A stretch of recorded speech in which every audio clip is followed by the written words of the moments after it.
গাজীপুরের কালিয়াকৈরে ইঞ্জিন বিকল হয়ে থেমে আছে ঢাকাগামী কুড়িগ্রাম এক্সপ্রেস ট্রেন। এতে রাজধানীর সঙ্গে উত্তরবঙ্গের রেল চলাচল বন্ধ রয়েছে। বিস্তারিত জানাতে এই মুহূর্তে ঘটনাস্থলে আছেন আমাদের সহকর্মী রাজিবুল হাসান। সরাসরি চলে যাব তার কাছে। রাজীব, আড়াই ঘন্টারও বেশি সময় ধরে মানুষ আসলে এই দুর্ভোগের মধ্যে রয়েছে।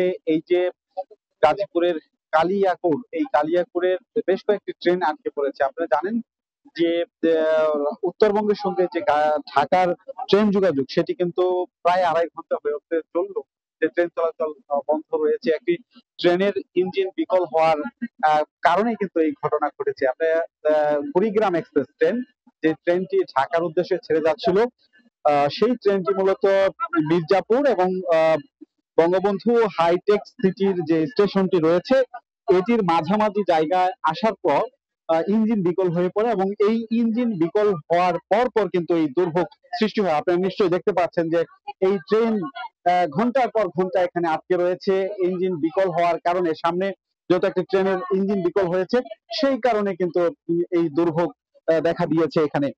যদিও কর্তৃপক্ষ বলছেন যে এই কিছুক্ষণের মধ্যেই কিন্তু এটি স্বাভাবিক হবে। এখন পর্যন্ত আমাদের কাছে যে দৃশ্য আপনাদেরকে একটু দেখাচ্ছি, সেটা হচ্ছে বাইরেও অনেক মানুষ অপেক্ষা করছে, যারা যাত্রী, যারা আসলে বিভিন্ন জায়গায় যাওয়ার জন্য আহ, এসেছিল, ট্রেনে উঠেছিল, তারা কিন্তু অনেকক্ষণ যাবত এখানে আটকা রয়েছে। যেটি রেলওয়ে কর্তৃপক্ষ বলছেন যে আসলে কিছুক্ষণের মধ্যে আসলে যে ট্রেনটি বিকল হয়েছে সেই বিকল ইঞ্জিনটি এই বঙ্গবন্ধু হাইটেক সিটিতে নিয়ে আসা হবে। তারপর পর কিন্তু ট্রেন চলাচল স্বাভাবিক হবে। মোটামুটি এই ছিল গাজীপুর থেকে আমার কাছে থাকা ট্রেনের ইঞ্জিন বিকল হওয়ার পর যে দুর্ভোগ সেটির সবশেষ তথ্য। গাজীপুর থেকে আমাদের সঙ্গে যুক্ত হয়েছিলেন সহকর্মী রাজিবুল হাসান।